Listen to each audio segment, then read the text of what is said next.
The Pop Trigger crew has invaded my set. Oh, damn! This is a big day for me. We're gonna talk about movies based on actual games and our favorite stars that sit around the outside of the court. And that's it, that's all we can know. Just kidding, Grace knows all about San Antonio. I'm a big Spurs fan, so. What makes you say that? Is it the jersey?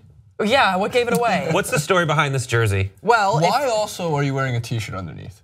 Well, because I'm a modest lady, and that's why. Okay, and I thought that this. Curious. I thought I was going on the all black because it's also a day of mourning because we got our asses handed to us last night. So it's been a rough go. If you had to ask, and then there's also a story about why it's a David Robinson jersey, but we can get into that when we discuss the big men problem in San Antonio right now. I talk with Grace all the time about Spurs basketball, and it always tangents into players from the mid-90s. Yeah. Somehow. That's my sweet spot. Yeah.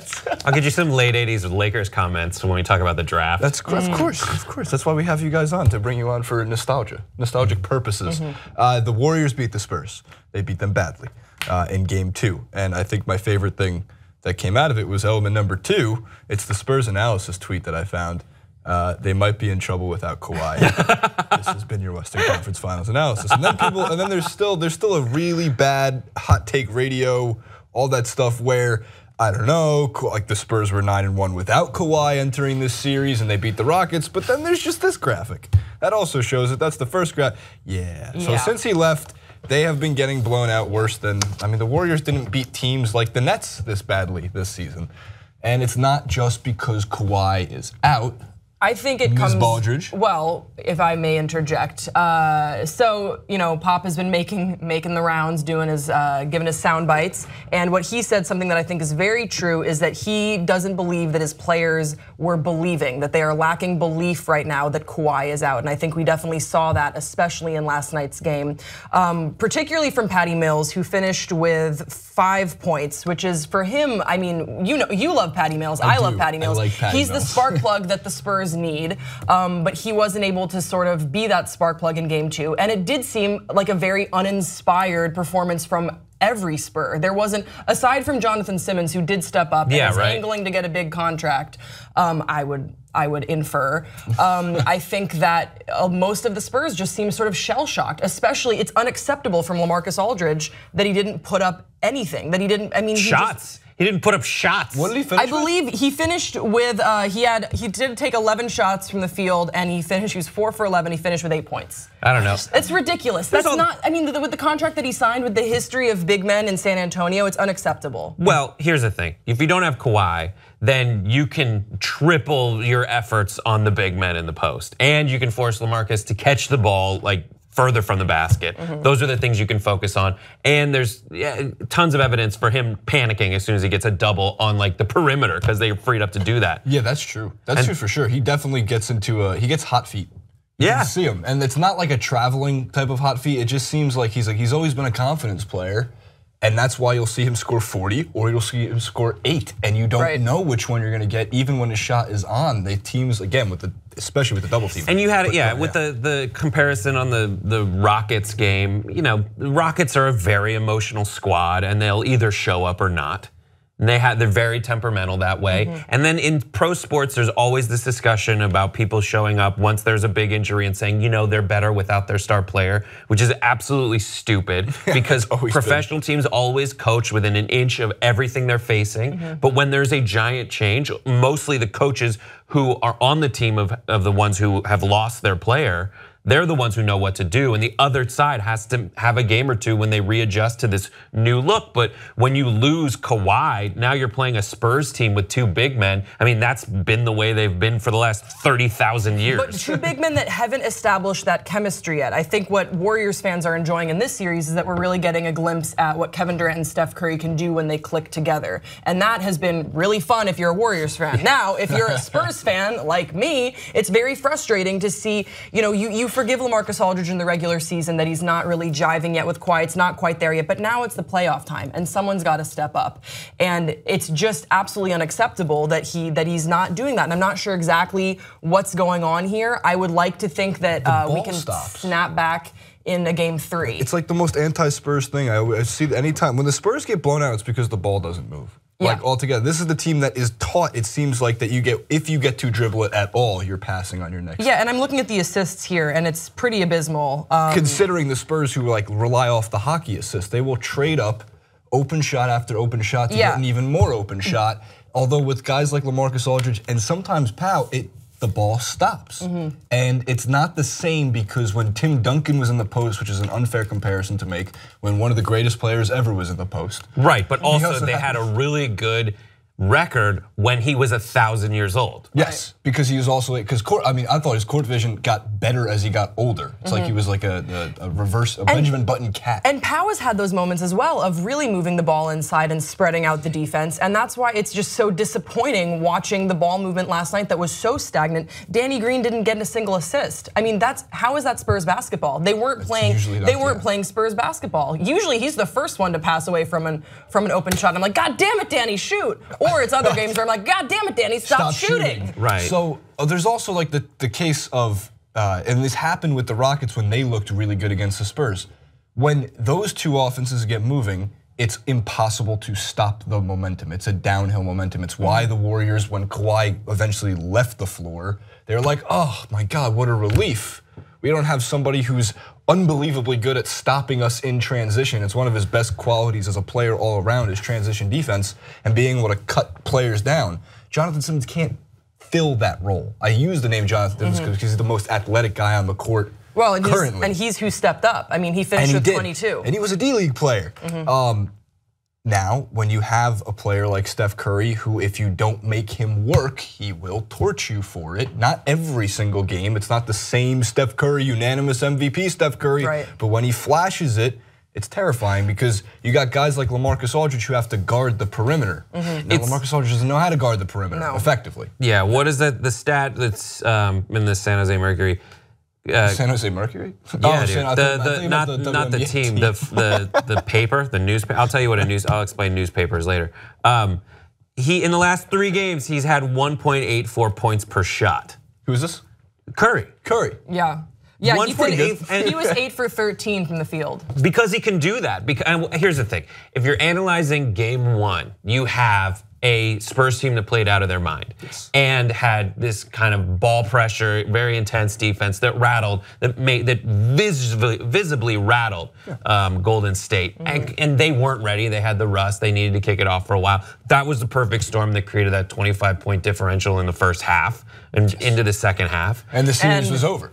And it was like, oh my God, how are they able to do it? Sarcastic. Then you lose Kawhi, and you then have this weird situation where you get that beginning of that run, and now there's the confidence, and now it's all loose. And now the only thing you hope for if you're a Spurs fan is that they are embarrassed enough heading back into San Antonio. They're not going to roll over in the series, and they got swept again. I made the point. Pop has been swept in a playoff series twice in his career. I think if you follow the Spurs, if you are a diehard Spurs fan like myself, the one thing that you know to be true is that you never count the Spurs out in the playoffs. Of course. I mean, I know that there is that ill-fated, you get in a 3-0 hole, and what are the odds of getting out of that? What is the history there?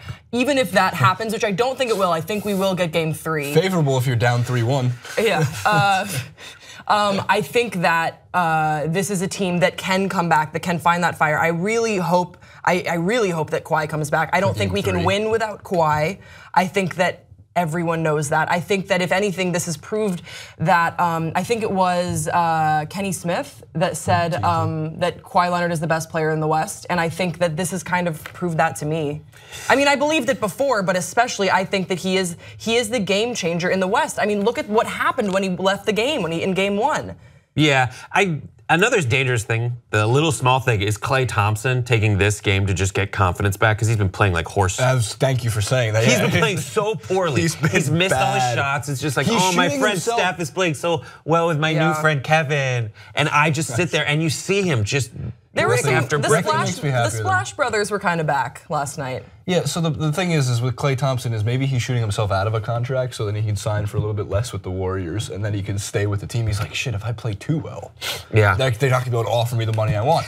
But in the case of Klay Thompson, as people have pointed out across like Reddit forums over and over, is like watch Klay Thompson play like garbage until 1/3 quarter when he scores 30. And then I'll be like, oh, Clay's back. Yeah. But the problem is with the Golden State Warriors, if you're facing the Golden State Warriors, is, you know, if Clay sucks, Steph, Draymond, and Kevin Durant don't, and if Durant sucks, Steph doesn't. If Steph sucks, Draymond's great. Yeah. And then at times, I mean, look, here's where you knew, this is where I thought it was getting really bad for the Spurs in just that game. Patrick McCaw's a rookie, and all but a talented rookie. The Spurs you don't see that. It was weird and awkward to watch. I mean, Pop normally kind of sits on the sideline and doesn't get too animated until like the third or fourth quarter. But McCaw was able to carve them up 25 points, and you'd always think, the Spurs are down like 30 points. Like this is gonna finish 130 to 118 though, because it's just like you'll see them start to cut away to build that confidence. Oh yeah. By the way, the other thing, that major thing that happened, I mean, Warriors fans were not happy about. Granted, I don't think people care too much about Warriors fans anymore. LaMarcus Aldridge, I guess, closed in on Steph Curry and Durant. I'm sorry, on Kevin Durant, and Durant responded. I put the videos back to back.